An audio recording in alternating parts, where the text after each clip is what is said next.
meeting of the, as a lady referred to us this morning, the Academic Progress Committee. I like that term. So we're going to call ourselves, as their last meeting of the Academic Progress Committee, we're going to change our name right here at the last minute. But I know each of you are making progress, and we do appreciate you taking your time this afternoon.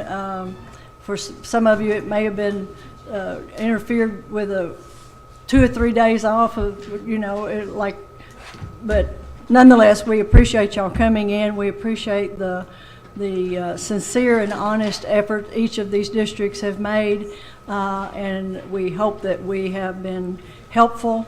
And going forward, I think that all of you will be pleased with the new way that things are going to be done as far as assisting, as opposed to if you thought it was anything else. But I think it's really going to make that emphasis on that, helping people. We were teasing earlier, said so many districts are hoping to get a lot of help from ADE that they may all want to be not a level 5, but they may all want to be a level 4 as far as getting the assistance from ADE. Anyway, first on our agenda is the minutes, and do I hear a motion to approve the minutes as mailed? So moved. Moved by Ms. Dean and second by Mr. Williamson. All in favor? Aye. Great, passed. All right, and we want to welcome our new teacher of the year, Courtney Cochrane. I don't know if they can see you, so why don't you stand up and let them see you. She's from the Van Buren School District, and she is a Spanish teacher. And do you do ESL too? I do not. I did it at one time. When I started out, I was an ESL aide. And she also is, more importantly, or just as importantly, the mother of 3 children who are all in public school right now. So first on our agenda is Forest City, and Dr. Wild, do you want to do that introduction, please? Today is really a celebration of 3 districts, and they have, in truth, they are ahead of the game as we move towards ESSA, and at the district level becomes responsible for the schools. These 3 districts have already taken that responsibility. The order that we have the schools in today is because we've asked each of them to do something slightly different or to report on something. And it's really, to a degree, them helping us understand what have been their challenges, what has been their successes, and what are their next steps, where are they headed. And it might be hard to believe that Dr. Hardrick is one of the people that I think of as making a lot of progress and being ahead of the game, since you probably were here when I was calling her Dr. Hardhead, and she was calling me the wild thing from ADE. And so we did have a rough beginning, but at least you kept your sense of humor. and I think when that changed was something that happened, and I had spent an hour writing her an email, and I think it was at the beginning of this year or the end of last year, and I was ranting and raving at her in the email, and then I think I even threatened to call her mother. And she sent me back a little email that just said, Dr. Wild, pick up your phone, call me. There's nothing we can't work through. You don't need to spend your time writing these kinds of emails. And so she really, at that point, influenced me a great deal about communication. So I want to give her credit for that. And at this point, what we've asked them to report on, we've put in a letter, so she's going to be first up and highlight. Do I have PowerPoint, or do I get to just talk? Oh, okay, there you go. Yeah. If you'll state your name for the record. Tiffany Hardrick. Nice to see you again. Thank you for having me here, and I want to thank Dr. Wild for a long road to what I consider to be a great place of progress. And I would truly say that I think we've done it together. We found a place of mutual respect in the work with the common mission for kids. And so I think that's why we've experienced some of the progress we've experienced. Just as a side, I have here with me the Deputy Superintendent. Wave your hand, Mr. Bowles. And my board president is here, who was working with Special Olympics and was in Little Rock and decided to join us. So if you have any real hard questions, they're here. Oh, okay, good. You brought in the second team. I did. So just kind of wanted to share a few things with you. I always think it's important that we start with our mission, because everything we do in Forest City is mission driven. We work really hard to provide services to our community, to our customers that meet and exceed their expectations. That has been our goal since day one, to try to provide for a better community, to try to provide for a better Forest City. And so before I go into specific details, there are some things that I want to share, because I'm so proud of the kids and the staff in Forest City that you may not have an opportunity to know if I don't share otherwise. But this year, our 7th grade pre-AP students won the Arkansas River and Great River Math Contest. And they were first place out of 20 schools. And out of 325 plus students, 3 of our students finished in the top 10. Wow. And so we're really proud of those young people at the Forest City Junior High School. In addition, our high school made a commitment to technology, to the Arkansas Can Code enrollment contest, and we were one of 4 districts that were recently recognized by Governor Hutchinson. Our senior class just graduated about 160 students, and we awarded more than $4.5 million in scholarships, and that does not include grants. Those are all scholarships. And last but not least, ACT Aspire individual student growth. And I'll talk a little bit more about why, to me, this is so important, how we committed to each individual kid for them to realize their individual potential and for them to realize individual growth. So really excited about that. And so as opposed to going through all of the details of the things that I think we've done to get here, I just wanted to share where I think we need to go. So part of the work that we've done is we worked with principals and our partners to determine each school's individual area of need or area of support as we create our plan of action for next year. And so you see under the high school reading program, this is something is pretty consistent. It's a challenge. And so we want to try to be more deliberate about how do we build in quality reading programs without picking the next hot program, but something that will genuinely work for the kids. We also need more support or more work in unit assessments that are aligned to ACT Aspire at the high school. You know, one of the challenges is that we do not have interims at the high school level. And so those 10 classrooms assessments, and so we really need to do some more quality work around unit assessments. And then one of our biggest for our high school is teacher attendance and retention, teacher mobility, our turnover rate. But the ADE has been supporting us along with the state board and our local board around creating a Grow Your Own program, which I spoke to last time. The junior high school, when we looked at our data, we saw some growth in some areas, but one that we want to focus on is writing and having a more deliberate approach to how we teach kids how to write. Working our reading intervention, remediation. We're trying to do programs that are more data driven, individual kids' needs, as opposed to doing, interventions based on whoever just shows up at after school. Sometimes the kid that shows up is not the kid that really needs the intervention. And then more lesson planning for grade level content with focus on foundational standards. If you have studied the ACT Aspire, there's 2 things. There's the grade level standards and expectation, and then there's a set of foundational skills. And so how do we support teachers ensuring that they're exposing kids to quality grade level content where we're not watering down the curriculum and they're not getting access to that curriculum, but at the same time ensuring we meet their foundational needs so that the gap just doesn't continue to widen because we don't address the skills.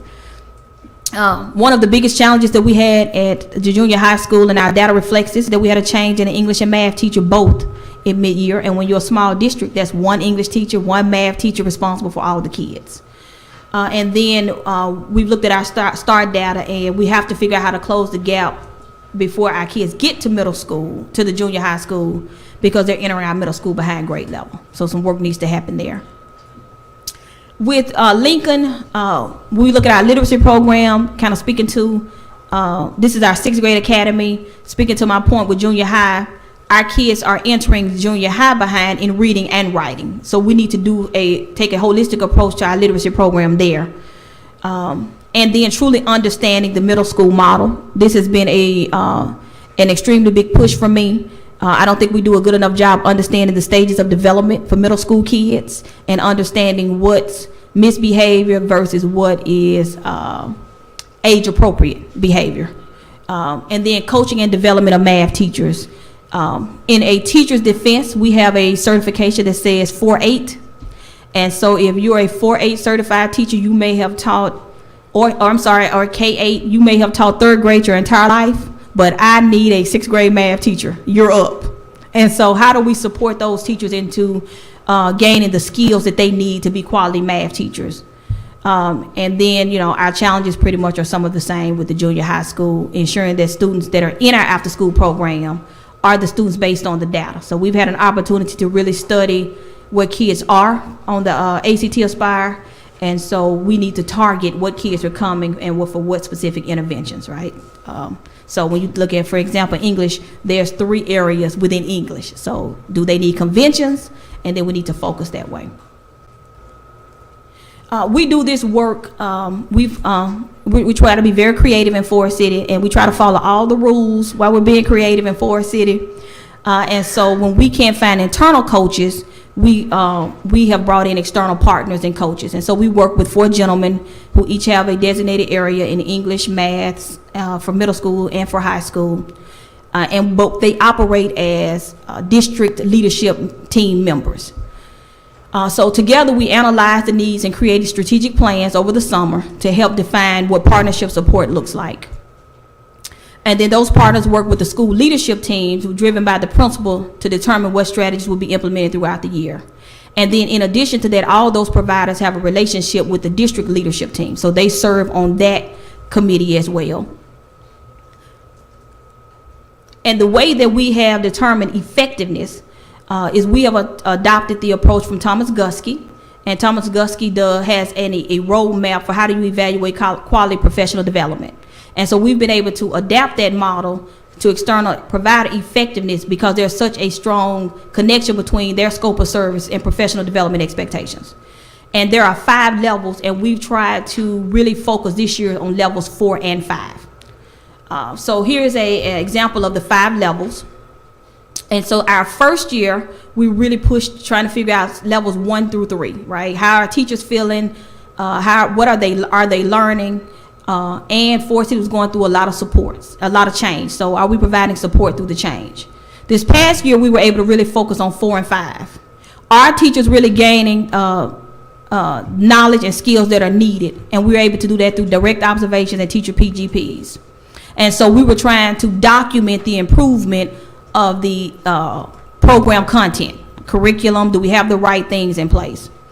And then level 5, at the end of the day, student learning outcomes. And so that's been a big part of the work as well, to focus and improve all aspects of the program and to determine if there's an overall impact on PD. And so those student learning outcomes varies just based on the individual school, the individual needs of the kids, and how growth looks.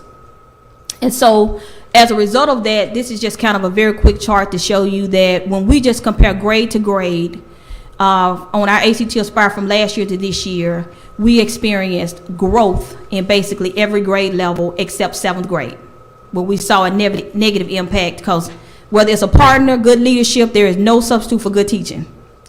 And so the data indicates it.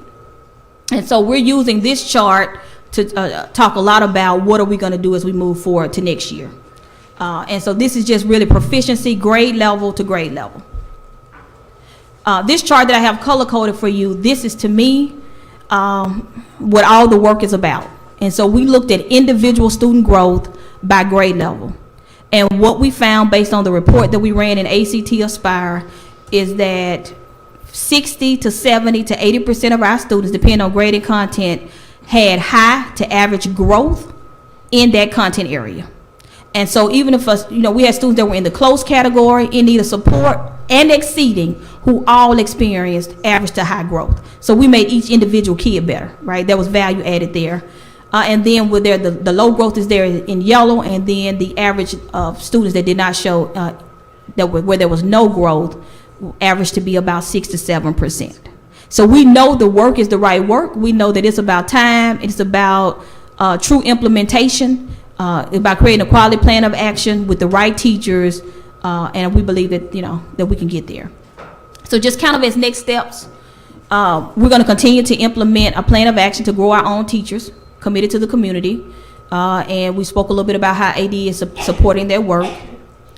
We're looking now to try to identify and train teachers that are currently in the district to become reading or math specialists. How can we take the current talent, when we can't post and hire a reading specialist, how can we support people in becoming certified or trained in those areas? And we're looking to try to build that into our Grow Your Own model. So we're still working on that now. We have to launch a district-wide reading initiative. We've been looking at some of the work that's happened with the RISE Academy. But I think one of the biggest challenges with reading initiatives is that you'll implement 5 initiatives if you're not careful. And so we have to figure out what we think works, implement it with fidelity, and allow it to work, and trust the process. So we're trying to figure that out as well now. Continue to study and understand the ACT Aspire reading categories. This is the reason that I think we were able to show growth this year, because we understood the ACT Aspire and what those categories were expecting. Reading is our lowest area. It's not as easy to move because it's a process to learn to read.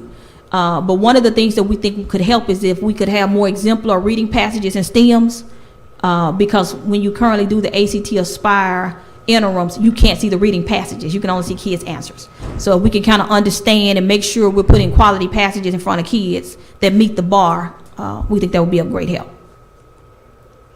We're going to continue to implement our current approach to the reporting categories. And we're going to continue to coach and support lesson planning that exposes students to grade level standards and content standards. And one of the things that I will talk to Dr. Wild more about is that we want to implement what we call a quarterly step back meeting, where the leadership team, district team, and school teams will have an opportunity to look at data, see where we are, reflect. But I think it would be great to have someone who's not in it every day to be a thought partner in that think tank. And so we would love to have their support with that. All right. Thank you. Okay. One of the notes that I made is that it appears that your parent involvement coordinator seems to have really be the cause or one of the reasons why your student attendance is so much better. Yeah, so you are to be commended with that. Maybe we need a teacher coordinator, because we're still working on that. I know. A teacher coordinator. All right. Yeah. Let me start with Ms. Dean. Do you have any questions? Mr. Williamson? A comment. I still believe this, but I've said this several times, that I think education for a city is one of the best economic development tools it can have. Absolutely. And I really liked seeing customers referred to in your mission statement, because I truly think that education, there's a competition in education, and you need to treat everybody with the customer mindset. So I was glad to see that. I was blown away by the average of a little over $28,000 per student in scholarships. That is incredible. Thank you. So I commend you on that. Thank you. I have to give credit to, we have a parent coordinator at the high school as well as the middle school. And she's a former principal, and one of her big emphasis is on ensuring kids have what they need to go to college, if that includes even money. And so she works very diligently with tracking kids down to fill out applications. I would not disclose who this person is. Don't steal her. Please don't. Please don't. Because I will encourage El Dorado to go find her. No, please don't. No. Ms. Newton? I just want you to congratulate you. One of the things that stood out to me in your presentation was at every grade, in every subject, the great amount of growth that you're seeing on the individual student basis. And one of the things that we talked about this morning in another presentation was when you're seeing low academics, it's an indicator of problems in the system. So, but I think we can go the other way, that when we're seeing individual growth at this rate, it's an indicator that things are going right. And so I congratulate you and just ask you to keep up the hard work. Thank you. And I also congratulate your staff, because I know that they put in a lot of time and effort on that. So Yes. so Thank you. Ms. Cochran, do you have anything to add? I just want to thank you for your willingness to be vulnerable and your braveness to take risks and do new things to impact student learning. Thank you. Now that you've gone through this process, and as we are changing the approaches that we take, we would welcome your feedback. You can give it to Dr. Wild, Ms. Kaufman, Mr. Key, to help us know better what we can do from a distance, as far as supporting, helping, encouraging, whatever you need, because we value all of the students, and in turn the parents and staff of the school districts, and we just want you to know you're not out there by yourself. Thank you. Thank you. Thank you very much. If you want to leave, you're welcome to, or if you want to stay, then you're welcome to do that as well. Well, thank you. I think I'm going to leave because I'm going to take a short vacation and Good. tomorrow. Thank Tomorrow. you. Well, So I'm going to go pack. okay, Mr. Wild, Dr. Wild. Dr. Hardwick's style is similar to my style. It's the methodical, kind of what we used to call left brain approach. Well, there's also other styles of school improvement. And Mr. Atwill is the... If he says brain dead, it's not my has a different approach, and his is that he has hired a good team, and they are the left brain methodical approach, and he is the emotional inspiration, and he is also the sense of urgency. When the test scores came out, the next day he was calling us and saying, we're going to meet tomorrow, and I'm bringing 5 people with me, and we're going to talk through my areas that we didn't improve upon. And so he definitely came with a sense of urgency, and our role was to kind of saying, okay, calm down. You've got improvement going on. You've got areas that, so every area can't improve every year. And so it's also kind of, he has a very great passion and a sense of urgency, but he has a different approach, and so we've asked him to kind of share how they're approaching it in Blytheville School District. So, Mr. Atwill. I was wondering where you were going with that. I'm Richard Atwill, Superintendent of Blytheville Schools. I appreciate your ear. Dr. Hartwig, that almost looks exactly what you will see in Blytheville. So I say ditto to what she said. All the difficulties that they're having in the processes are similar. For the Blytheville School District, it's all about developing the learners in the school district. And when I say learners, we're talking about the adults and the students. And what we have concentrated on with the help of ADE and the Arkansas Leadership Academy, I don't know how to untie my PowerPoint from the description of what we're doing in the district. And I realize I don't have time here to explain the intricacies of it all. But we realize that all learners are individuals, and everybody has to have a purpose for learning. And that's the very first statement of our vision statement, and we live that all the way down. And I appreciate Dr. Wild's ability to meet with us as quickly as possible, because for Richard Atwill, it's gone from urgency to emergency. And I realize our high school the high schools in your district are typically the most visible schools because they're the high school. Everything seemingly goes on there. And I am a patient person, and I know the things that we've implemented from kindergarten to 8th grade are the right things to do, as far as, and especially with the leadership. And it all goes from the leadership. And I'm not just talking about administrative leadership. I'm talking about principal leadership, teacher leadership, and student leadership. We have student voice all the way down into the primary school. So that's an important part.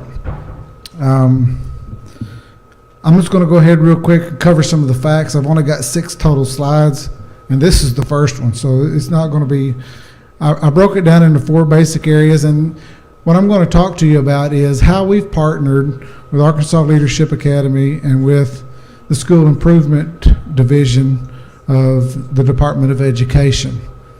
One of the things that we realized early on is, although it's necessary to be in compliance with the laws and the rules and the regulations, monitoring wasn't what we were looking for. And I'm going to come back around to that. Monitoring is not what we were looking for.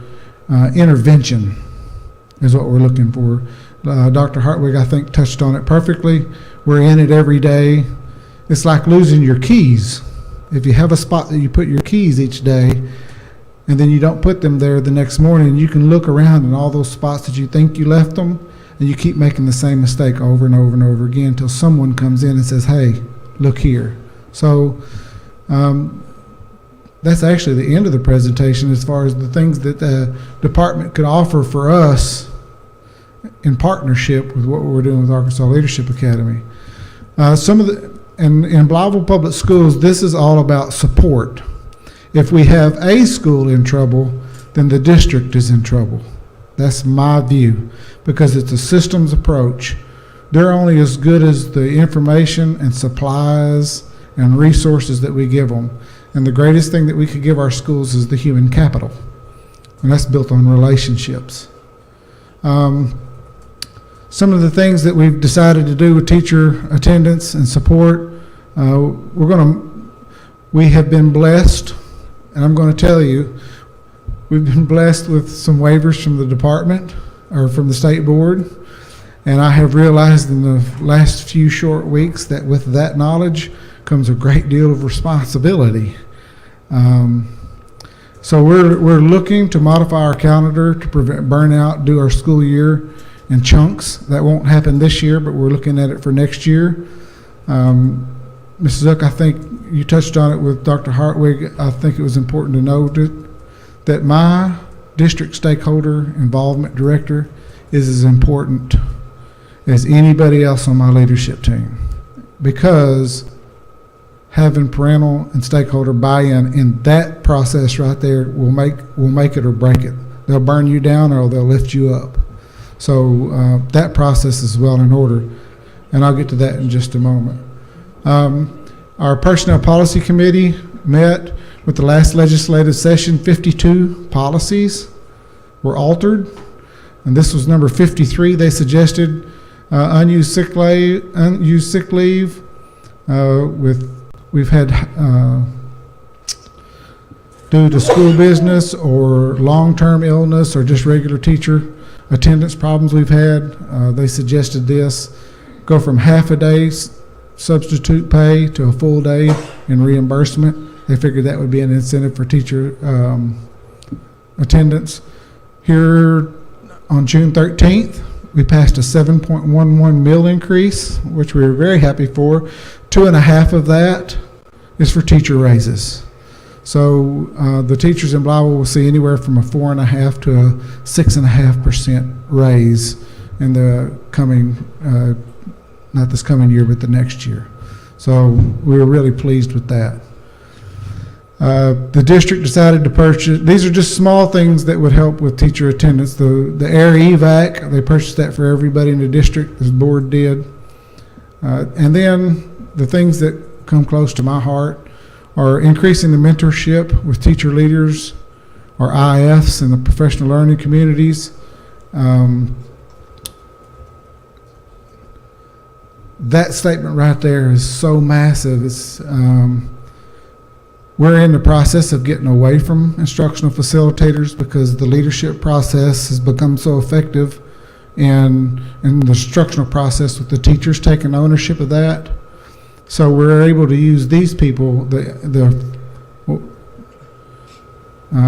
our former IFs, to more like what the ALA is giving us, the performance coaches, where they monitor, take theory, and then translate that to practice. We'll be able to transition these people into that same role.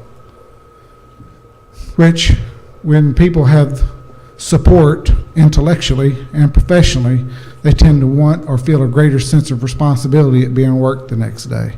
So, and then we've worked a deal out with our local landlords, and they give teachers discounts on rentals because we have more than half of our teachers live outside of the district. And so there's a lot of commuting, and we understand that. Student referrals were down. Do you have our fourth quarter, do you not have our fourth quarter 45-day report? Yeah. If you break all that down, we were down 10 to 17% at primary school, elementary school, middle school, and then the high school actually increased just a bit. So the support around student agency is ownership and responsibility for learning and behavior. It's not anything that we started with the students with. We started with the teachers, and it kind of rubbed off on the students, and it's become a way of life now. Our Pbis, we've been doing Pbis since 2003. One of the most powerful pieces that we've found is the T-chart development. It's where the teachers, not any administrator in the room, the teachers look over the discipline policies and they decide what can be handled in the classroom and what's in office handling. That gives them responsibility to take over that. So that we got away from that when we were concentrating on other things. So we're going to revisit that. The increased emphasis in student-teacher relationships in our district is just like Forest City and in Hope. We have to keep poverty in mind. It's a mindset. It's not a money issue. It's a mindset. And then we'll have greater stakeholder involvement supported by the district stakeholder director. I've already touched on that. And then a mindset focus on academic achievement through modeling. That's our teachers, our administrators. When our students see us doing that and taking responsibility for that, they have too. It may sound good and fluffy, but you come visit us and I can show you how it happens. LN math grades, actually our high school math grades are what made me come unglued last week. And Dr. Wiles should have a psychology degree for being able to calm me down. We're going to provide intensive instructional support to teachers. We already do that. I think we don't just say, hey, go lead. We show them how to take instructional responsibility, and then we give them feedback. We don't keep it to ourselves. And it went from, at first, I found our administrators and our teachers being brave enough to have those conversations, because when you're working with someone and you say, excuse me, but I have to push back on that idea, then you begin to build stronger relationships. All these things I'm talking about affect teacher and student attendance, y'all. Increased student voice.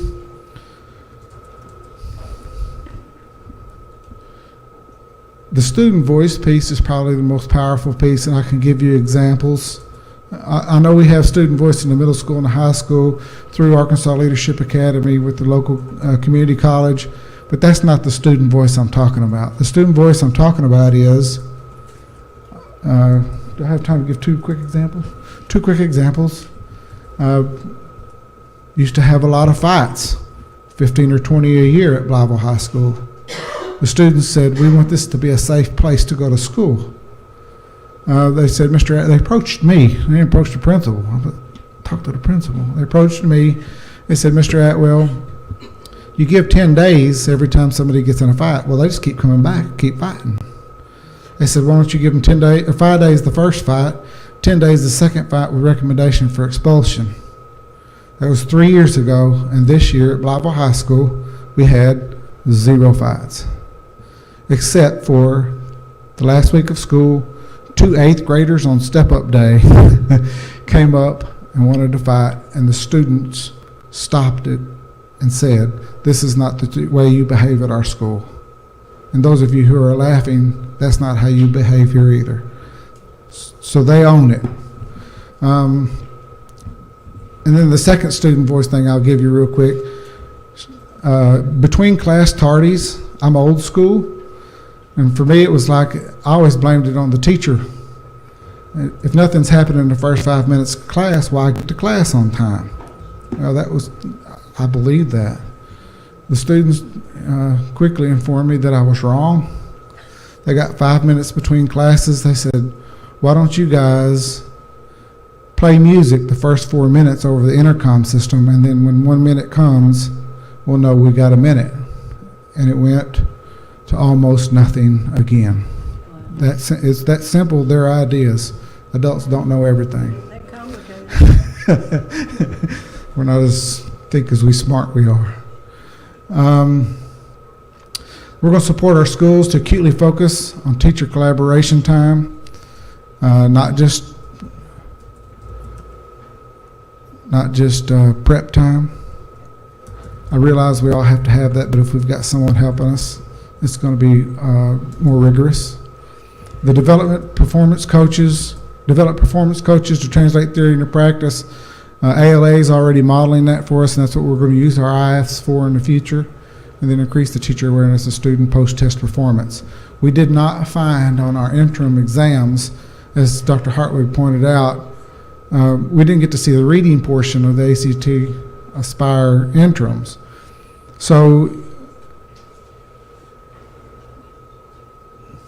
I have to correct myself just a little bit. In my antics, although I was told that being upset was just the way that I process, I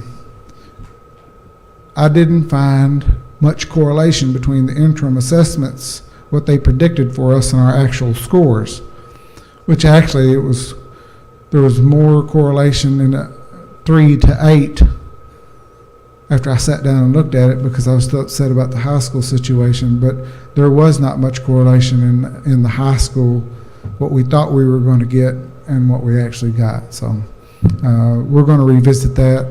That's last week. I sent 30 teacher leaders, instructional facilitators, and vice principals to how to get to why, the New Tech Conference. And it's all about the leadership piece as far as all the way down to the teachers. And then this week, my leadership team, why I'm here solo, my leadership team, my middle school leadership team, my elementary school, my primary school. I've got 4 teams at ALA this week. So we're in depth with developing how we're going to look at things. We hadn't had time to sit down and dig it all apart yet. We're getting there. Percent of students, 3 grade levels are behind. You've got the fourth quarter 45-day progress report. I was disappointed. In 8th grade, the only commonality that I found, if you look at it, is that from 8th grade, 9th grade, and 10th grade, 68% or more of our students are 3 grade levels behind. So it stays consistent once they get to 8th grade. And I've been told by Dr. Wild and by my leadership team to be patient, because the things that we've implemented in the earlier grades will come to fruition. But for me, what about our students that we have there right now? I also must remind myself that in the early grades we're teaching fundamentals, and when we get to high school we're teaching content. It doesn't help my frustration. Whoops. The improvement process. And again, I'm still talking about supports. We're going to have continued leadership team and growth mindset agency building twice a month. I meet with my principals. 3 years ago, we started with mindset with Carol Dweck. Last year and the year before, we were doing leverage leadership. So it's about the constant growing process and how they can distribute that leadership to their teachers and to their children's. On the second one, the early grades and on grade level instruction and progress monitoring, we're deeply involved in the RTI process in grades K through 5. We use it in all grades, but it's, and we don't use any single indicator as a signal for intervention. We use 7 as a minimum. Let's see. Preschool for entire kindergarten cohort would be heaven. We've got, our kindergarten cohort is about 200 children. We have 40 preschool seats. They get gobbled up quickly. And we see a significant difference in those children because those children are chosen from homes of poverty, which in Blytheville they all are for the most part. But we've seen significant difference in those children's kindergarten and first grade achievement than in the rest of them. So that right there is an entire legislative session in itself. Arkansas Leadership Academy participation, I'll just explain that. New tech implementation in grades 6 through 8. That's last year and this year. We're already there with high school. Another example of how the students have taken the leadership role, we issued 850 laptops last year to the children to let them take home. I was nervous. We only came up with 2 missing out of 850, and we got those back. So they're proud of what they have. Something else that's huge in our community is cultural awareness. We're going to support our teachers and our instructional integrity, instructional facilitators, and our paraprofessionals go through a huge training here also.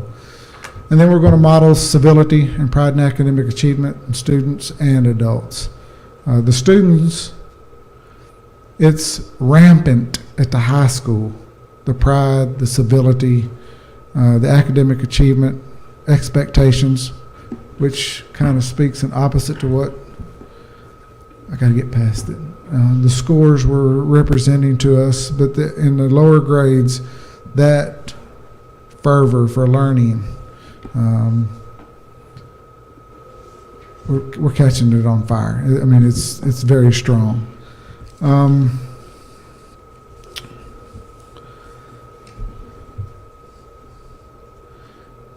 So the questions, and I wrote questions down, and when I ask questions, I always try to answer them myself, and I want you guys to ask questions too.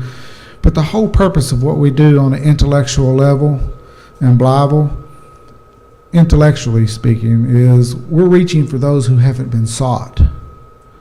A lot of people, and Dr. Hartwig touched on it briefly, it's kind of like in the flutter of learning.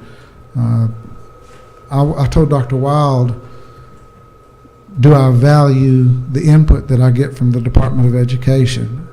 Absolutely. I think this is a necessary piece, and it's a learning process, because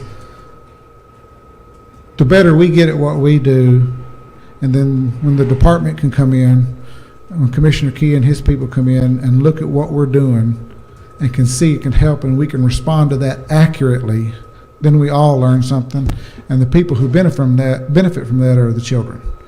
So I wrote down 3 quick questions. What's the usefulness of the interim assessment? I'm still digging through that one. I've told to be calm and patient. What ADE assistance is needed? Monitoring versus a guidance. I realize we have to be compliant. We're not so concerned about compliance as we are about doing the very best for what's best for the children. And compliance is like the base level of that. We're shooting for much more than that. And then the last thing is, what are the relationships of the data and the effects that the relationships between the different kinds of data that we use, are they the right data that we're collecting? And helping our teachers to understand those and have dialogue around that is what's going to inform instruction. So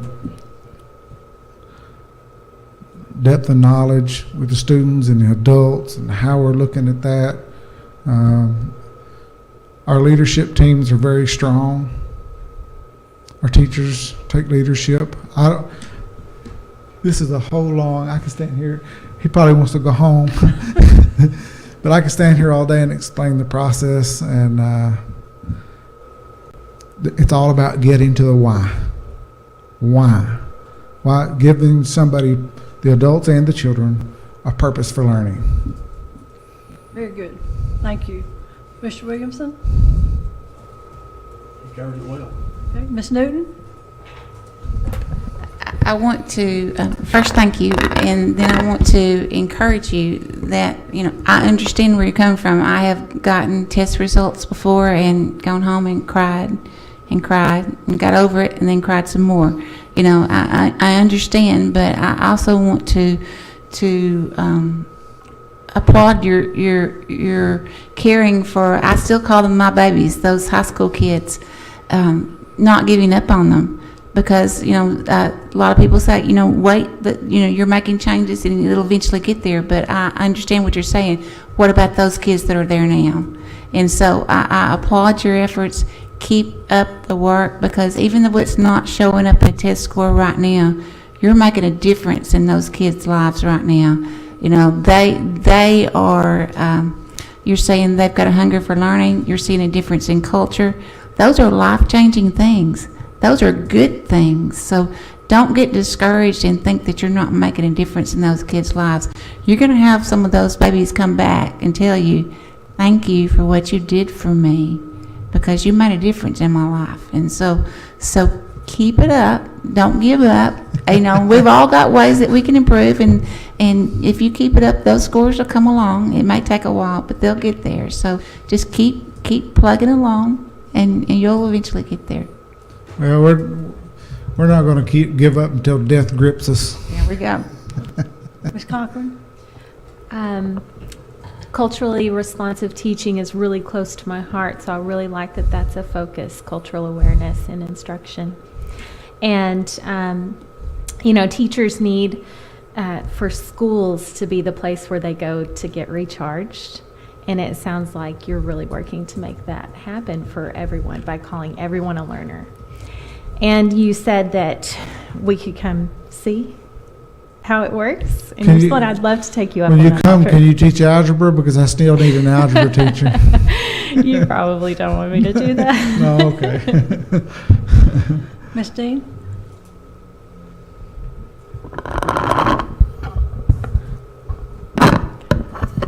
Just wanted to congratulate you, just along with everyone else, and just say I love your spirit. I love the energy that you bring, the passion that you have for what you do, and it translates into what's going on with Blytheville, and I appreciate that. And just keep that fire and that passion and that desire you have for for the children of Blytheville. And as Ms. Newton said, you will see the results over time if you just keep that up. I just wanted to point out a couple of things that popped out to me that I was like, oh, this is really great. Let me say this. There was a chart, I think it was on page 20. Middle school or high school? I think it was high school. Yes, high school. And it had the numbers of the percentage of unexcused absences, percentage of absences due to school business, percentages of excused absences, percentages of absences from class due to in-school suspension, percentages of absences due to out-of-school suspension. That is so helpful. We measure, in our middle school and our high school, we measure every 15 minutes of the day for every child and every teacher, so that we can look at, and every 2 weeks in our leadership meeting. Well, I don't want to get into that, but anyway, our leadership team's set up to where one person, we try to free up our principals so that they can be instructionally responsible and give feedback to our teachers. So there are people assigned in the building that are part of their leadership team, like operations, stakeholder involvement, instruction, and discipline. Mm-hmm. So we measure 15 minutes, every teacher, every area of the school, every single day, and we record everything. Mm-hmm. So that we can monitor problems, adjust where we need to. Maybe it's just, and when there's a problem in the school, typically it's an adult problem, a lack of supervision. Right. So we fix it. We don't let it, a blind spot hit us in the side of the head. I wish more districts would monitor the attendance in that, that format, because that was very informative to figure out why are students not in the classrooms. And the same thing that goes for teachers. I noticed that you said there were a lot of teacher absences, but it was because of illness. We had 14 teachers district-wide that missed more than 30 days, and we had, of those 15, 7 missed more than 100. Right. For chronic illness. Right. But that helps inform us of it's not because teachers aren't wanting to be there and they're not wanting to be in the classrooms, because there was an epidemic they ran through. Well, and if you look at the middle school's teacher attendance rate, you'll see that I'm responsible for a lot of that in the fourth quarter, because the students, when they accomplish their incentives for the school year, either through their million words of reading that they're responsible for, the 25 books, or through the behavior, what have you, and then I'm responsible for those 115 or 120 teacher absences, because we send those teachers with the buses with the students, because the teachers were participating in getting there too. Right. One more thing. I really like this. You moved the parent-teacher conferences from the end of the 9 weeks. 9 weeks to the middle, so the parents can actually do something about it. So we found ourselves, and this is no offense to the ACT Aspire, or what used to be the benchmark. By the time we got the scores, they were more like autopsies. And that's the way that the 9 weeks parent conferences were. Right. Your child is they already have the grade. Exactly. And if they have below a 50, it's very unlikely that they're going to recover before semester. Right. So we started doing them midway through the quarters so that the parents could, and that was a student idea, by the way, too. We don't want to jerk hope away from them. Right. They already get enough of that already in poverty. Yeah. So I keep up the great work. I love that you are emphasizing the student voice and involving families. I love that we're switching to that term now, family engagement, because I know my parents were the only ones involved in ensuring that I had a great education, my grandparents, my aunts, but getting the community involved, I love to see more of that. We had a group of, it's a group called the Villagers. There's 100 of them in their group. And we allowed them, instead of us taking parent surveys at the parent-teacher conferences, we let them take the surveys, because they're part of our parents that are asking those questions. And what we found is that most of the parents, and I would assume this is similar in the Delta region, but in areas of poverty, the parents' last experience with the school system was not a positive one. Right. So you have to overcome that hurdle first to get them in. And then the second thing is once you get them in, how do you use these people effectively? Because they may not you can't expect them to come read to a class, Right. but they can be there to help monitor recess or lunch, or just how to use them effectively where they can feel like they're a part of it. Right. Keep up the good work. Thank you. I know you're focused on the negative like we do, and a lot of times this is what I didn't do, but you did pass a millage. Your team A huge one. Yeah, your team did grow. Your student attendance and your student discipline improved.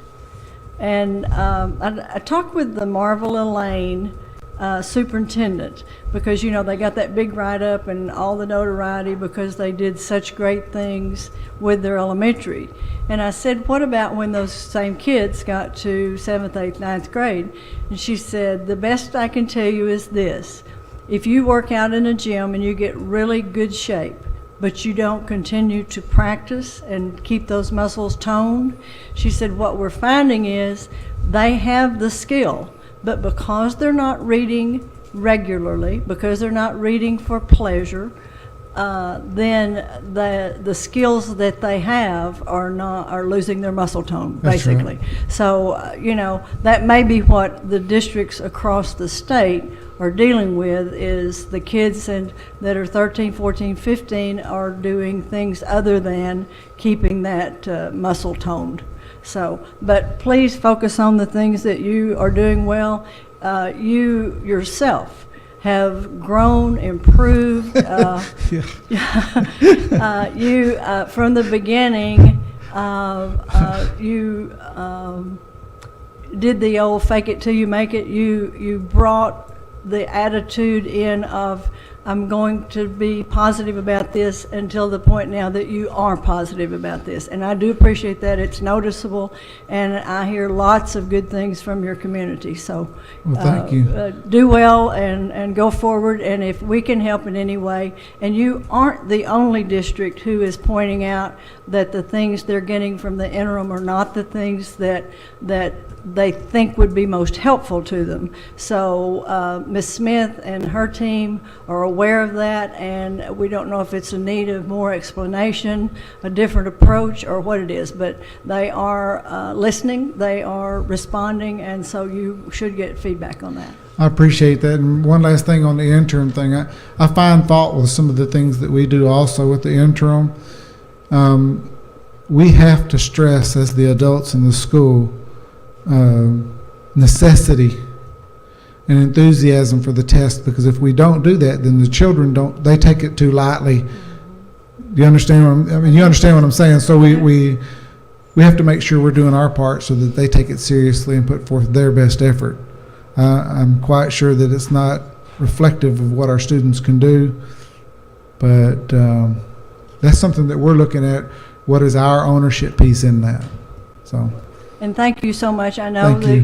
you had two places to be today, and you chose to be here, and we appreciate that and hope you didn't miss out on too much there. I didn't. I've got a good team. They're putting together our strategic plan, and today they called me this morning and they were so happy. They got our plan of support built into the strategic plan, so everybody's happy. Okay, great. Thank you. Thank you very much. I have one more thing that I Okay, want to add that Christine, we'll have just one more? popped up in my mind. It was the school district in Northwest Arkansas. I can't think of which one, but referring to bringing family members in from the community. When you have a high poverty community or a community that the education level isn't as high, where they're having parents come in during the day. They have a portion of the time of the day where they can come in and learn with their children. Springdale. Okay, thank you. I was wondering if it was Springdale. I can remember. You might want to look at that. I think that's a great model for engaging family members, and as Ms. Cochrane alluded to earlier today, giving that opportunity for families to learn together. So look at that model. Well, parents are just like us. They love their children. Absolutely. But sometimes they may not know exactly some of the fundamentals Exactly. of getting that child prepared for an education. Yeah. So, yeah, I thank you. think we ought to have some sort of parental or family PD, just like we do for teachers. Absolutely. So. I don't disagree at all. Okay. Dr. Weil? So as you can tell, we've gone from sort of left brain or the methodical approach to the let's focus on climate and culture and having inspirational leadership and someone who really shows and demonstrates the passion. And so the next superintendent is actually somebody that we invited to present at the conference, the school improvement conference. And we slighted him. We had given all the other superintendents like a 15-minute introduction. And we felt bad because when we were introducing him, we said, here's Bobby. So we feel bad about that, but in truth, here's Bobby.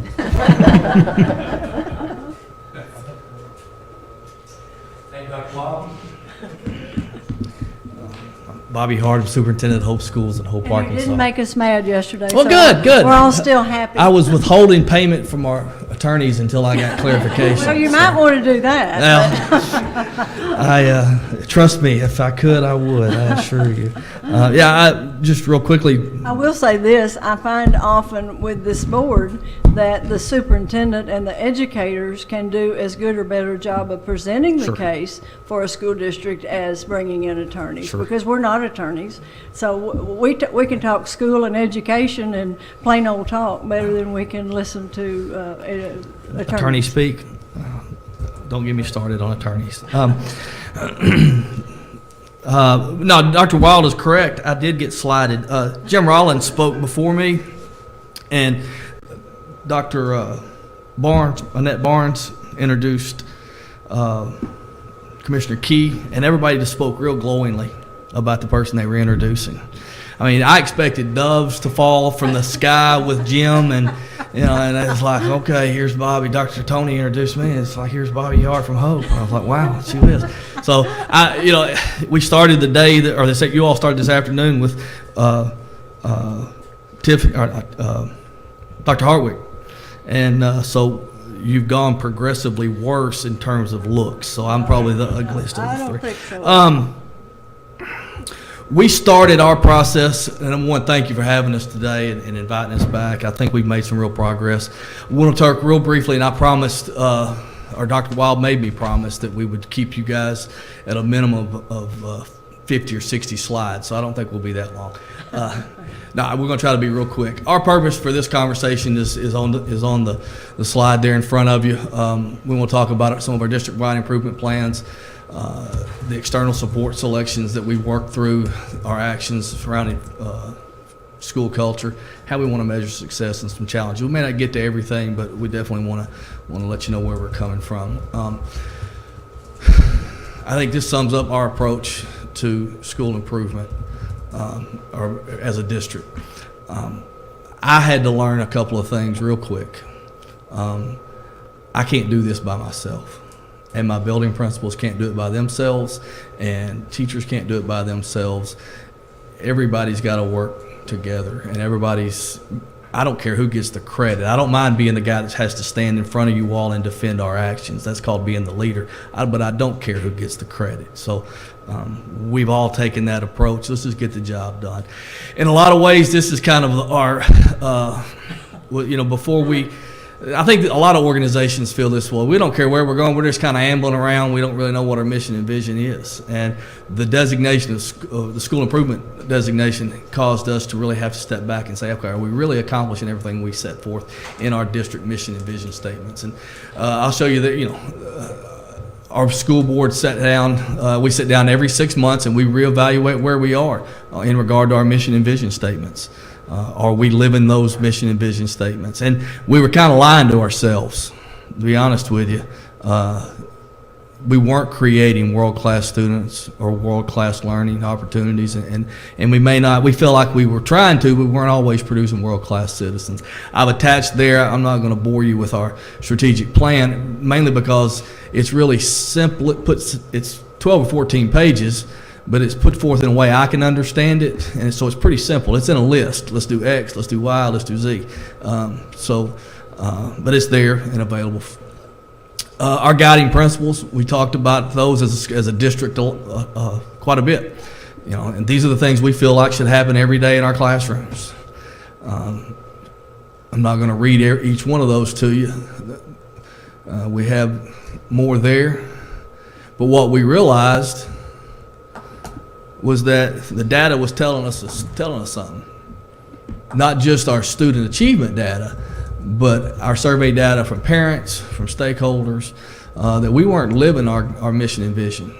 We were putting it out there, and it's all on the letterhead, and it's at the top of every board agenda. But are we really living that? So, what we had to do as a leadership team at the district level is kind of step back and say, okay, we're not.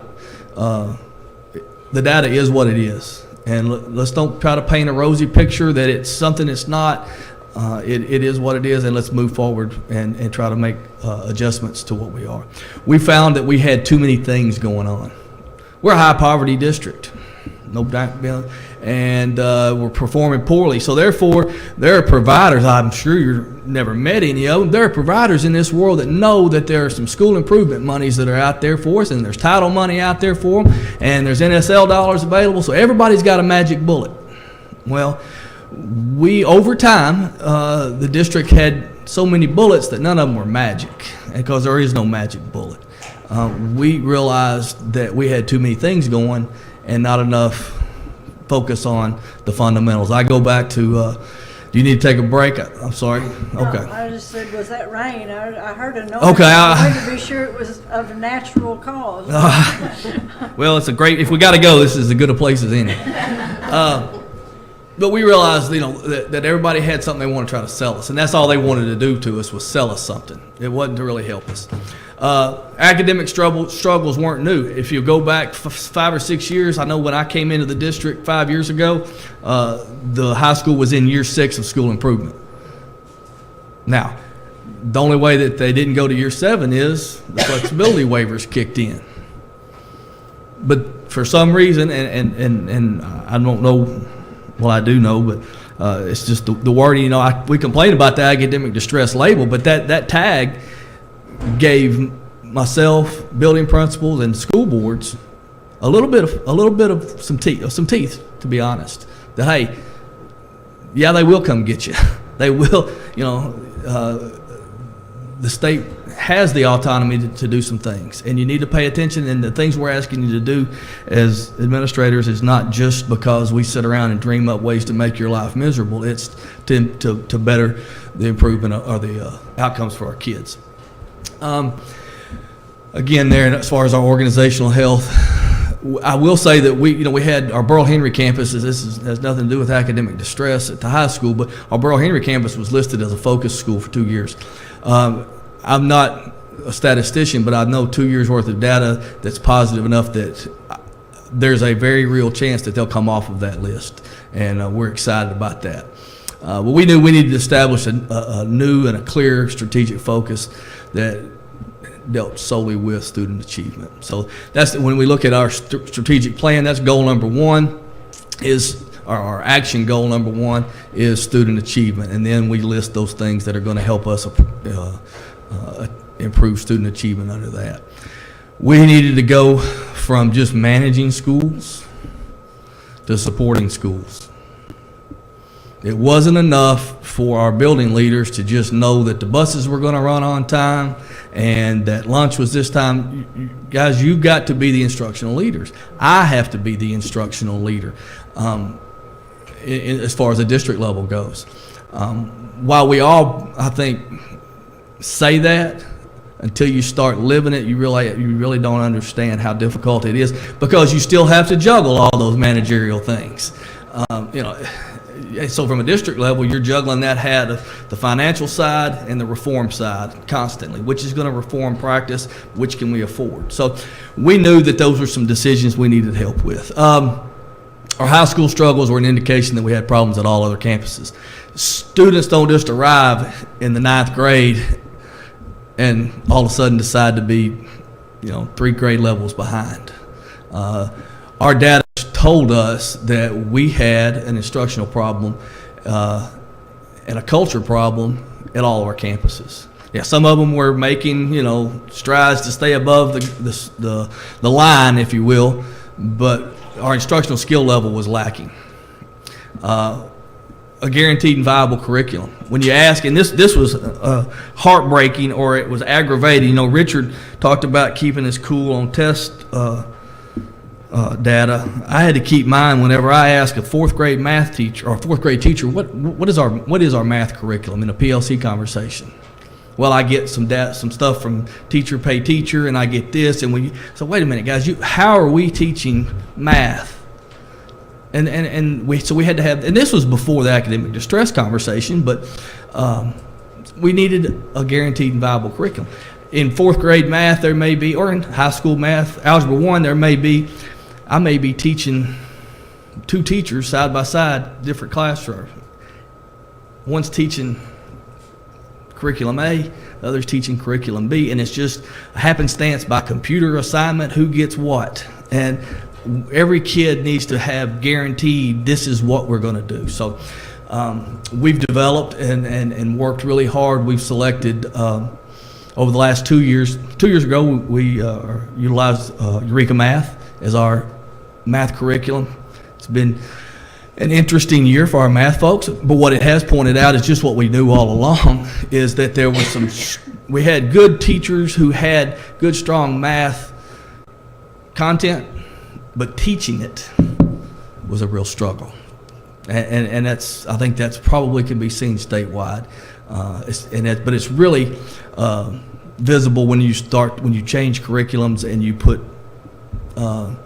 that in front of them. I still feel this way about our PD, and we're getting better, but it's our building principal and school improvement specialist will tell you, it is so time consuming for your building principal, our school improvement specialist, our curriculum coordinator, myself. We go through every PD request for summer PD.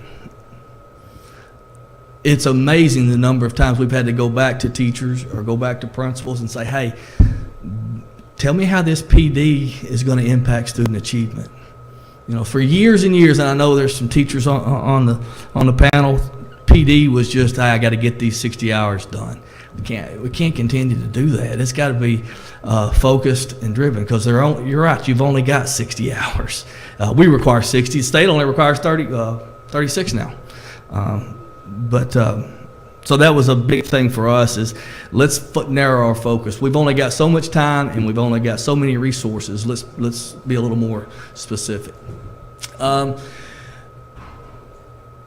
We couldn't fire our way to better results. I coached high school football. Was really lucky to have some good players that made me look like a good coach.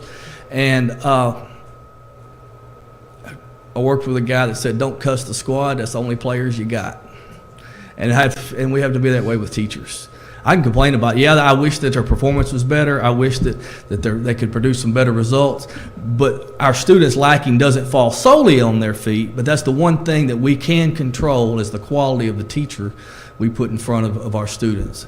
I think everybody that spoke before me could tell you, I could fire a lot of folks probably, and some have, and we replaced some as we needed to. We suggested they take other career opportunities, but when I run them off, who do I replace them with? I got to make sure we got suitable replacement. So we spent this entire year focusing on those three areas that you see there, and it's simply because that's what our data was telling us our issues were: curriculum, instruction, and lastly, developing and improving our district culture, not just at the high school, but across the district, of a growth mindset and constant improvement. Spoke earlier about everyone has a magic bullet. You can make all the program decisions. You can bring in this and do that. It's all about people. The reason we in education change, I think Todd Whitaker said it best, the reason we change programs so often is because the bad folks can't do the new program any better than they could do the last program. We decided that an external provider was not going to be the silver bullet. The district, you look back 10, 12, 15 years, they'd gone through academic struggles, and and they're good people, JBHM, America's Choice, you name it, they had providers in there. But we had to build sustainability. Once the provider leaves, what happens? So we wanted to focus on what we felt like was the right stuff. We did hire an outside consultant to do some audit for us, because we wanted some honest opinions about where we were, what we were doing. So with that outside consultant performed an audit that resulted in us adopting a new K-12 ELA curriculum that it's not one size fits all. We're benchmark literacy, is that right? K-6 and 7-12 we're engaged New York. And we're excited about that. We're going through trainings and curriculum alignment pieces right now with those teachers. We knew that we needed to improve our focus on our instructional leadership at the building level. We worked with Arkansas Leadership Academy, Mr. Cook, and our performance coach there has done an outstanding job to help us there. The experts from the state, we talked to various people before we made the selection on Eureka Math, everybody that's using it now. And the good news, after a year into it, everything that they told us is true. The deficiencies that they found with their math instruction, we're glaring year one in Eureka Math as well. Equitable access, that's been a godsend. I want to thank Dr. Pfeffer for the work she's done on equitable access and our Ed Reflect. I just wish we could keep the name the same for more than 2 years. Bloom Board 1 year and Ed Reflect the next, and I call the one thing the other thing all the time.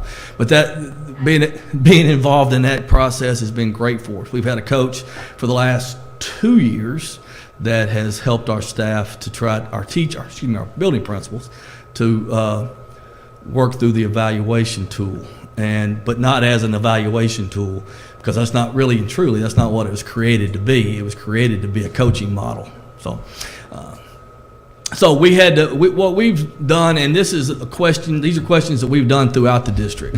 And as a matter of fact, we just changed our purchase request procedure to now, we did have a needs assessment piece on there. And when you request a purchase, there was a needs assessment. Well,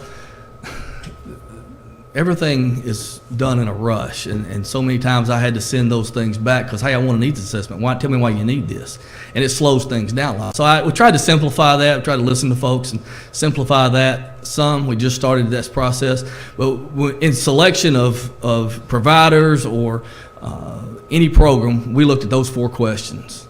What strategic goal is this going to help us meet? Which of our strategic goals is this provider or is this product going to help us with? What is a provider add that will help us reach our goals? What do they bring to the table? How are we going to be able to tell if it was successful or not? Because so many times you all are aware that a lot of times things get money thrown at them, and they think that's a cure, and that's not always the cure. It's just to provide the next program. And then lastly, we knew we needed sustainability. It's got to be able to, if the grant runs out or the product goes out of date, can we still implement with fidelity and use? So we narrowed our stuff that I mentioned earlier down to those 5 or 6 things. We worked with the Leadership Academy to help improve instructional leadership and help us develop a strategic focus. Our climate and culture piece with Kickboard. Kickboard is a Pbis tracking tool that we're really excited about. They're coming on board with us Monday. I mentioned there Dr. Craven that helped us perform our ELA audit, and we've stayed in touch with her, trying to bounce ideas and get some input from her. Achieve 3000 is an online literacy piece that, well, it's not just literacy, I guess. It's a reading piece that we've seen some tremendous growth, and it's nonfiction. And if Mr. Williamson and I are in the same class, he's reading on a 940 Lexile level, I'm reading on a 240 Lexile level. We get the same article, but it's Lexiled to where it's on his higher end, my lower end, and it's a great way to differentiate. With kids who have used the program a minimum of 40 visits, and kids can have access to it, it's web-based, they can have access to it at home, over the weekends, whatever. Kids that have used it at least 40 times. The average growth piece was 43 Lexile points nationwide. Ours was 183 Lexile point increase. It's pretty substantial. Now, you can say, well, they had a long way to go. Hey, that's 183 point Lexile increase is a good step for a kid. I don't care. My own children, they have a pretty high Lexile level. They may not be mine. I'm not sure about that. They're smart enough that I don't think that they're really related to me. But they showed a lot of growth. So it's not just for the low end. We're trying to work with Noble Impact. Noble Impact is a social, emotional, and culture-based piece that helps train teachers on social, emotional learning. I know they're in a little bit of a flux right now with some leadership issues, but we're trying to partner with them. And then lastly, equitable access for our principals and such. I do have my team, or part of my team, or our team, excuse me, Mr. Hoagland. He needs to speak to you because he and Ms. Narleski are a big reason why we've seen some growth at the high school. And if you would take time to entertain their conversation.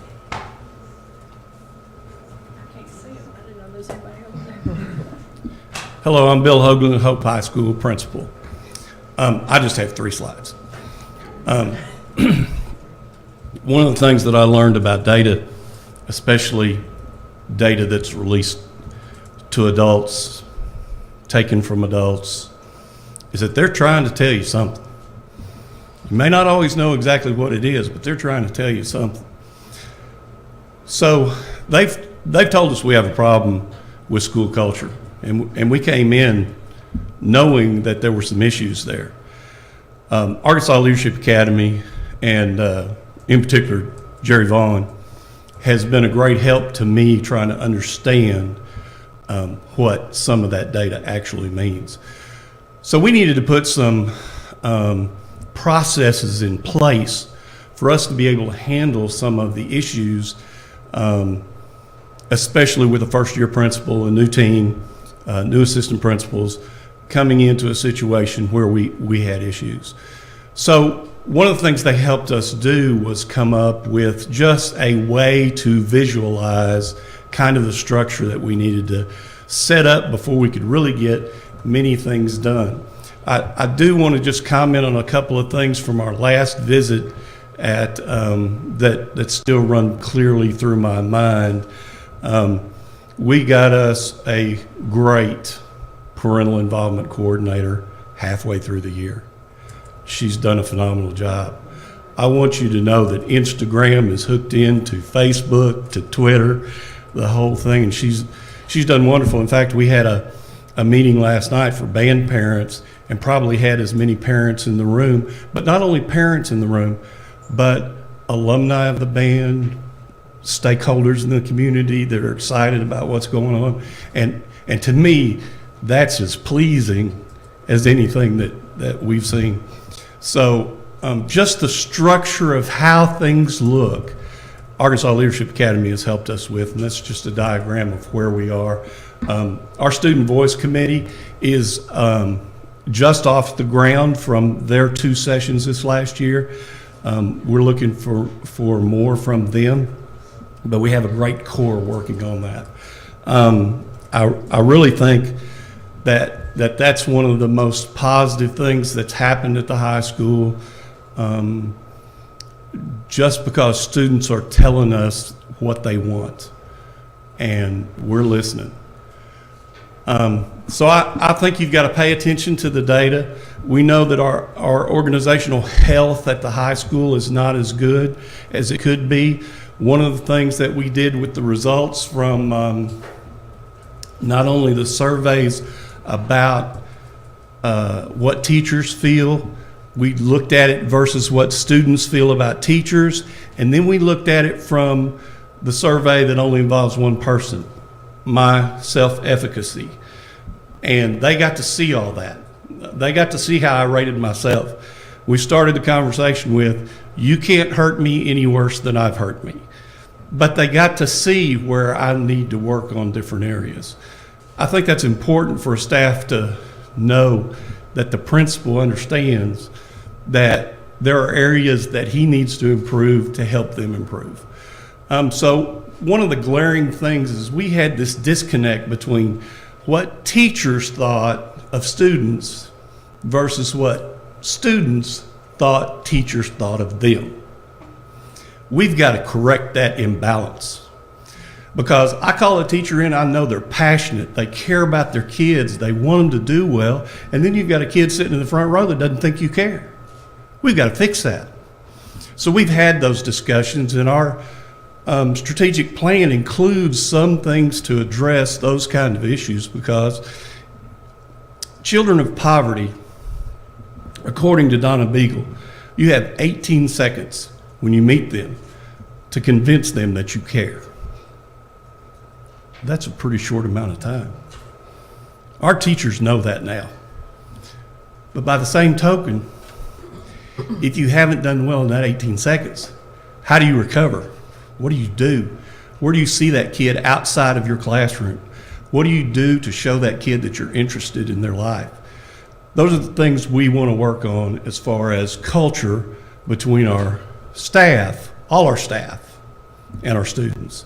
They've got to know that there's an adult on campus somewhere that is their advocate, and there's more than one. So a lot of our action plan, it revolves around school culture. I've heard, Mr. Hart, I understand that we need to improve instruction. I also believe, as I told you last year, that the guy that made out the schedule last year was an idiot. That same idiot got a lot of help this year. We have time built in the schedule to teach teachers what it is they need to be doing. I believe personally that we can't expect students to perform tasks they haven't been taught how to do. I also believe the same about teachers, that I can't ask them to do something in the classroom that I haven't helped them learn how to do to the best of their abilities. That time is there. We have a new math instructional facilitator. We didn't have one last year. Obviously, our math situation at the high school is not good. We're turning over 3 of the 6 positions again this year. The maximum experience a teacher will have in math teaching at Hope High School is 1 year at our school. That's an issue. It's an ongoing issue. I'm 2 math teachers short today. But I think, I hope, that that'll be remedied by Monday. I'm hopeful. So I think we've laid out a plan. I think that our teachers understand now the urgency of the situation. I do appreciate the Department of Education. Dr. Tony has been a great help to me personally to develop into a leader.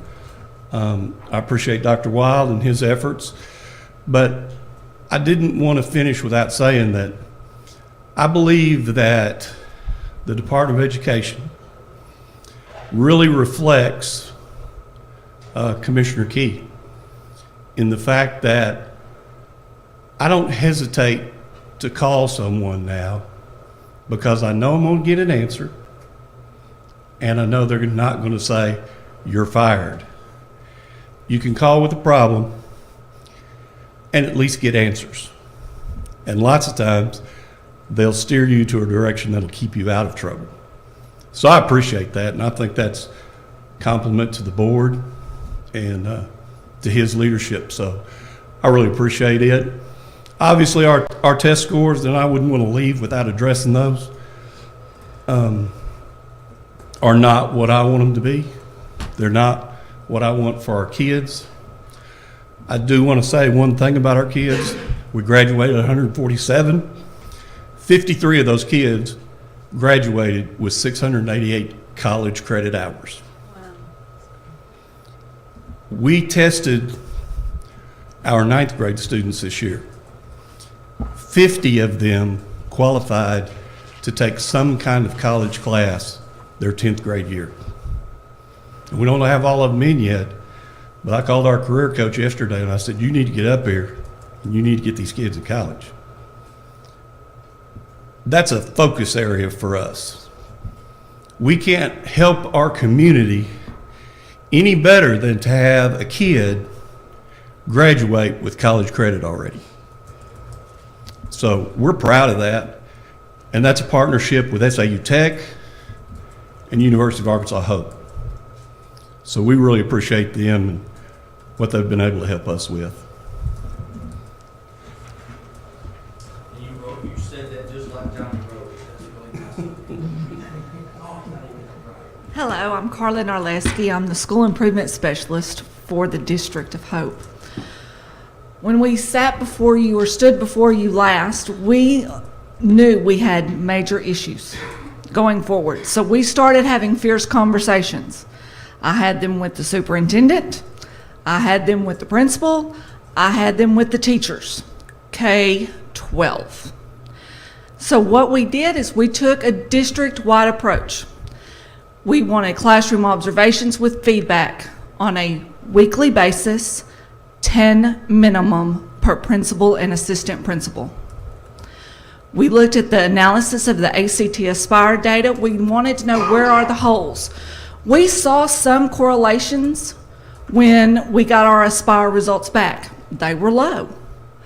The interims showed that it was going to be low. Now moving forward, I'm sitting down with all of the instructional facilitators, K-12.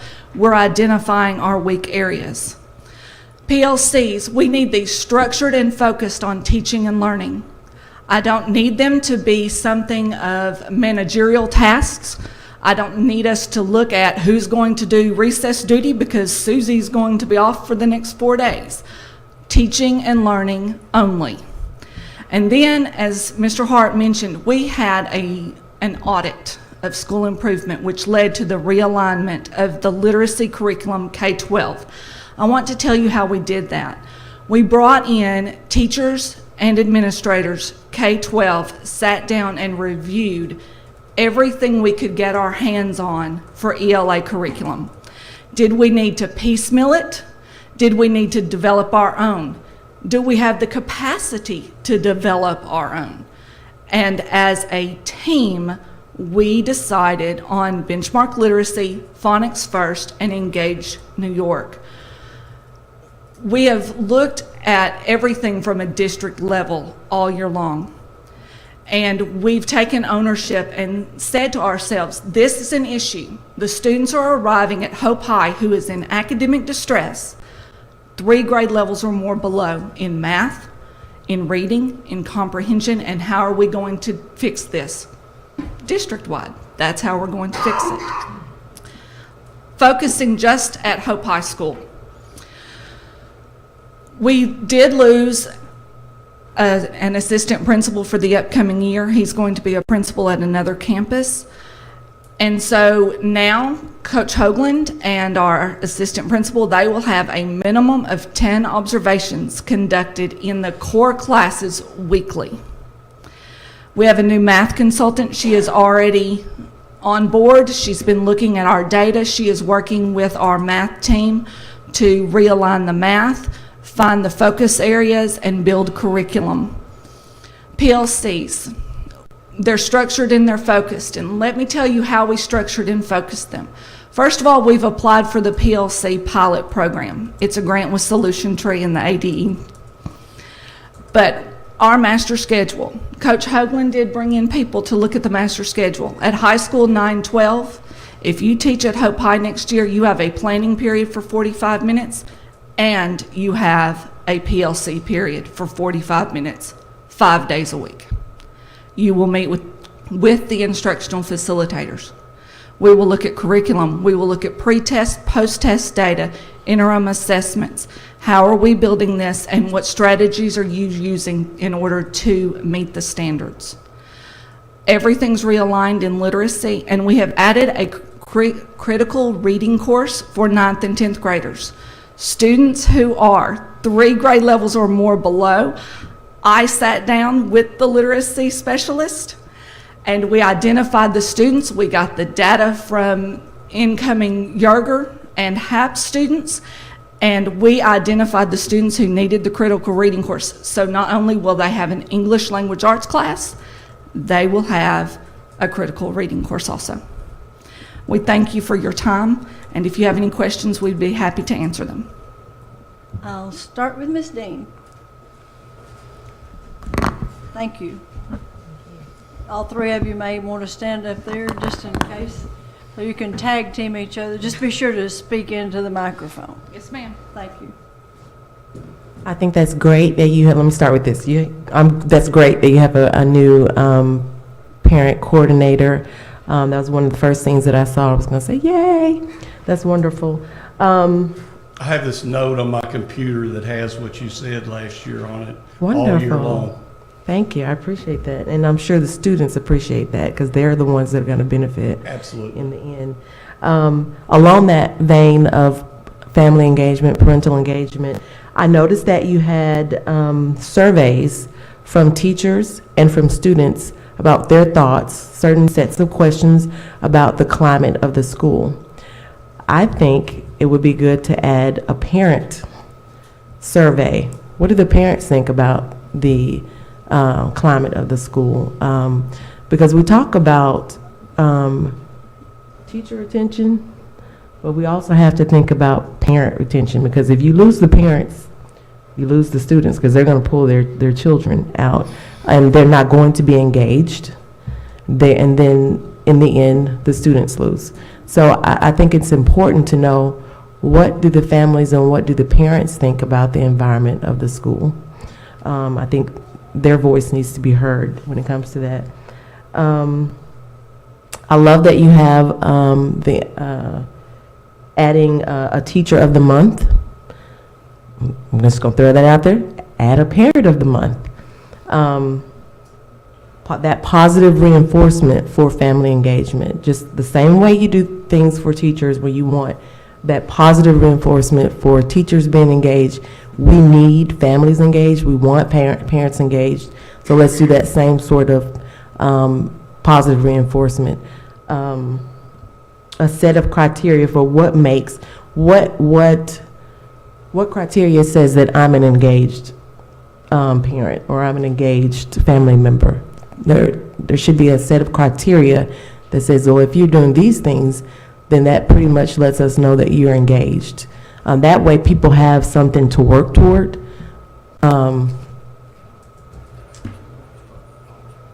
I love that you were evaluating the student progress in 3-week intervals. Yes, ma'am. That's great. Are the parents getting to know do they get the results of those 3-week intervals so that they can help make those adjustments for the students? They have not so far. Let me say that when we came into this, we were at best just kind of heard the process. Right. So when Dr. Tony came to us, that implementation was over the whole year. We started in English and went to math, and now it's school. It will be school-wide this year. Okay. So no, that wasn't passed on. But I think one of the things that is going to help address some of the issues that you're talking about is one of the things we have noticed, like Blytheville, is that our students have not taken responsibility for their learning. Mm-hmm. Well, when I call students in and I ask them, tell me what you're doing about your learning. What's your grade in English? I don't know. Mm. Well, every Monday we'll have a 15-minute section where you go to a teacher that's assigned to you for your 4 years. You will have to do a check sheet of your grades every Monday. That's great. Twofold purpose. One, teachers have to put in grades so that student can see their grades, and now that student gets to see their beginning of the year, middle of the year, end of year STAR data, their ACT interim assessment data, their ACT Aspire data, and that's an ongoing progress to have students take ownership of their learning. Now we have data available in a packet where we can get it to a parent. That's wonderful. That's a good idea. That is wonderful. Awesome. And my last little statement just goes back to basically what I've been saying is we talk about the culture in the school, the environment.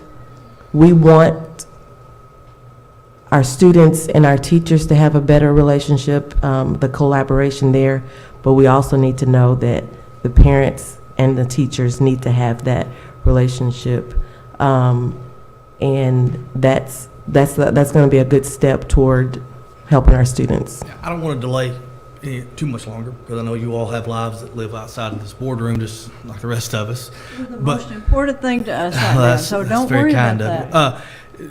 Just a quick note, we're in the process of implementing a program, a parent compact.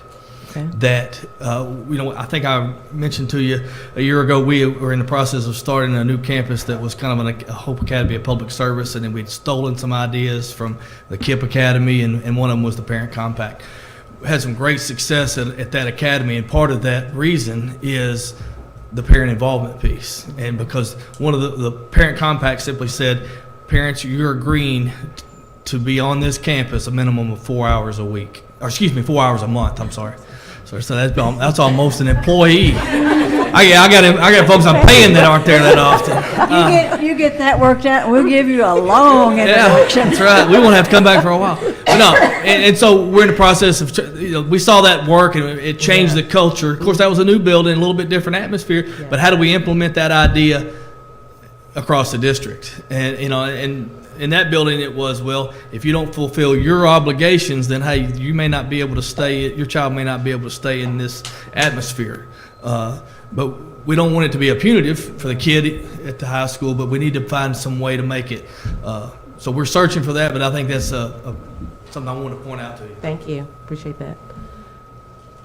That's it. Thank you so much. I just wanted to comment because maybe someone can help me here about another piece of parental involvement.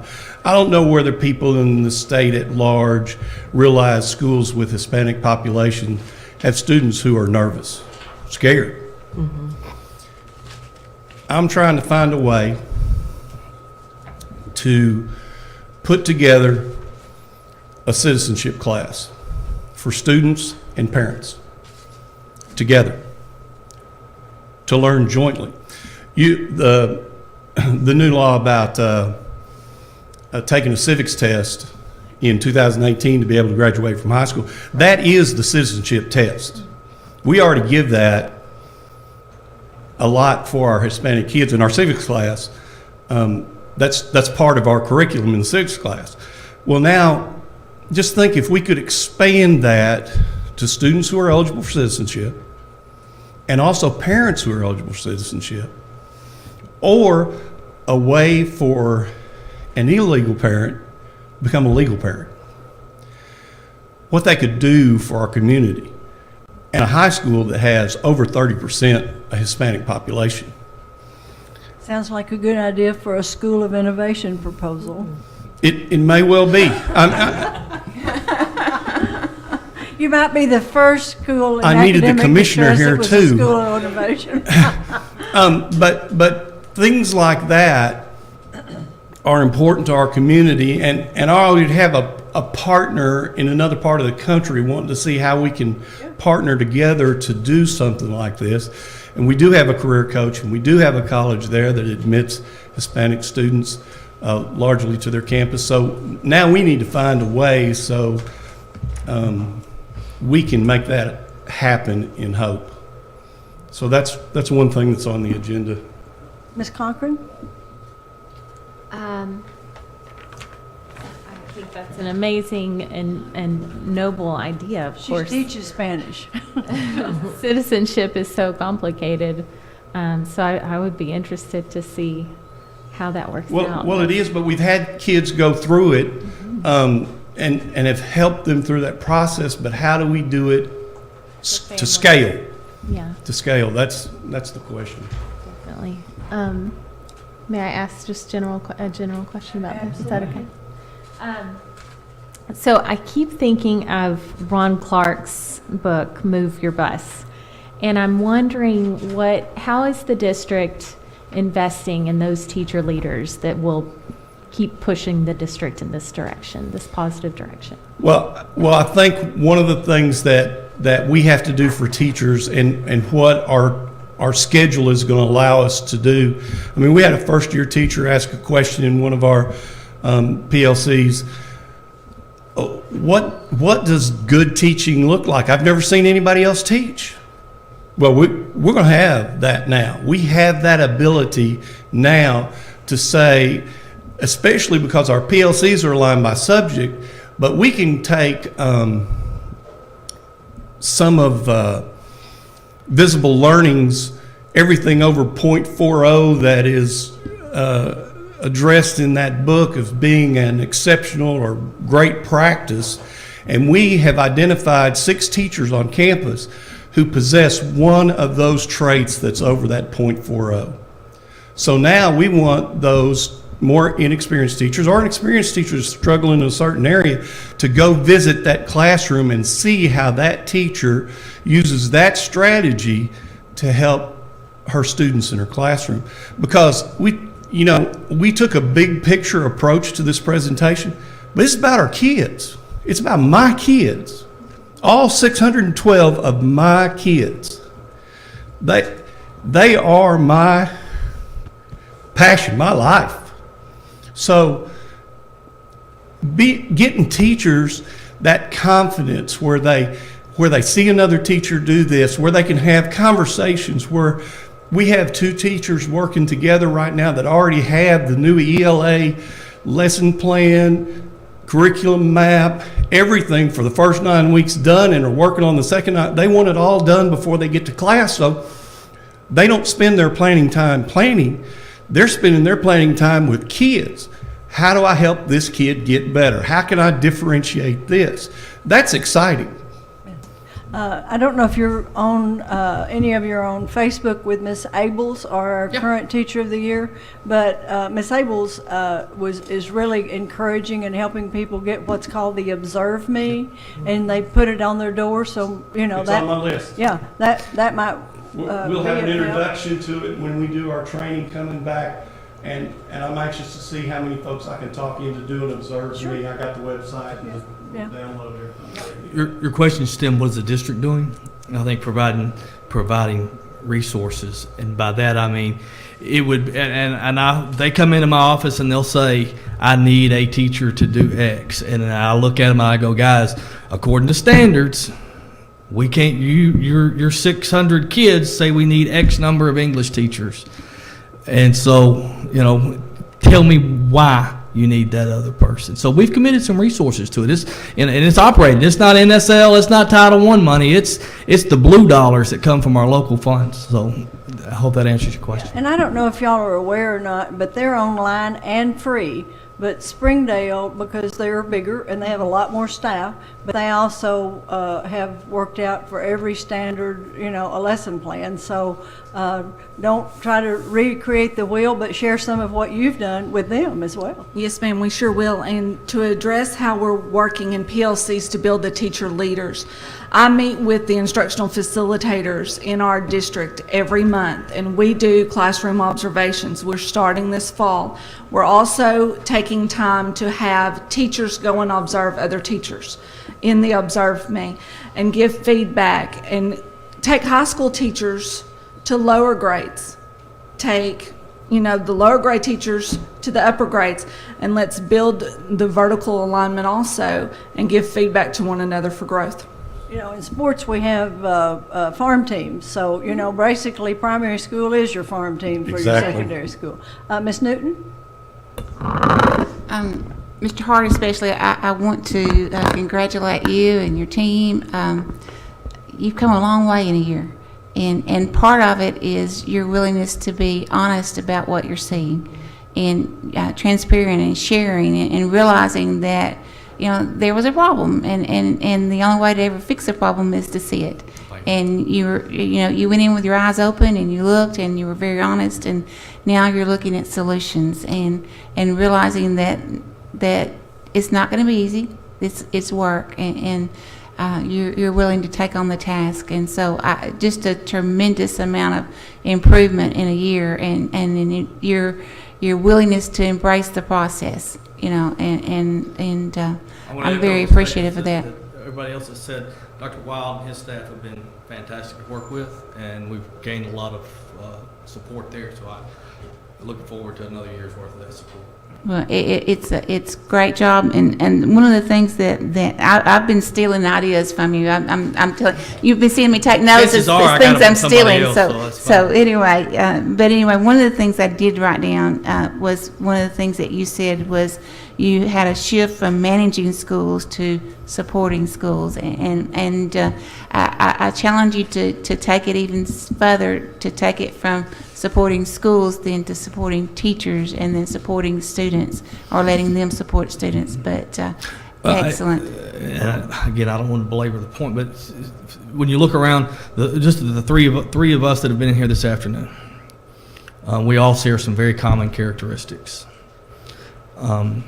It takes a little more to do our jobs in our school districts than it. I've worked in some very high performing school districts, and I can tell you right now, the faculty, the administration didn't go through the things that we're asking these folks to go through at the level. And our teachers work extremely hard, and nobody rolls out of bed with the idea of, hey, we're going to land on academic distress today. So I appreciate you seeing the value of the teaching staff in there, so I thank you. Good job. Mr. Williamson? No questions, just comment. I want to commend you, Coach. You and your team are getting it done, and keep up the good work. Thank you. Thank you for the great presentation and your time this afternoon. If you need anything from us, pass it along. We're here to help. All of us have a heart for education. All of us up here are parents, and 3 of us up here are school teachers. So we're here for you if you need us, and we commend you for the work you're doing. And I can't think of any reason why the federal court would want to continue to oversee Hope. Hope is doing great things. Thank you. We appreciate the vote of confidence. Is there any other business to come before here? Just, Okay, if I'll I'm- get to you in just a second. I don't know. Anybody else have anything that they want to say? Okay, Dr. Wow. okay, Here's Richard. This afternoon, you've seen we've got 3 districts with similar challenges, 3 different styles, but all 3 superintendents knowing and understanding and leading the process. That is where we're headed with ESSA, where the superintendents and the central office are engaged in the work and facilitating the support to their schools and to their teachers. Dr. Hardrick, I kind of identify. I think her and I have similar styles. Mr. Atwill, I think we all would find him a person we would want to work for. But I have to say that Mr. Hart probably is the superintendent I wish I had been. I think his team and what they're doing and the growth they've made in 1 year reflects very highly on him. And I don't think that he needs a lot of introduction, because after listening to him for about 5 minutes, you know that he is a quality superintendent. So that concludes my remarks, and Well, back to you. since this is our last meeting, and you have been so helpful, and I appreciate many things about you. I appreciate your sense of humor. I appreciate the leadership of your team. But I especially appreciate the fact that you realize probably quicker than anyone, and have led me to realize, that there is no longer a slick 12-page plan that comes out, but the plans now for the 21st century are more like lava lamps. As one thing grows, as the principal changes, as new teachers come in, as you get a bigger staff or a different demographic, all of that influences the goal, the plan that you're making, and the plan for the entire district. So thank you for leading us in that direction, helping us to realize, and being patient with us as we went through this process with you and your schools. thank you. Do I have a meeting, have a motion to adjourn? Adjourn and disband. Adjourn and disband.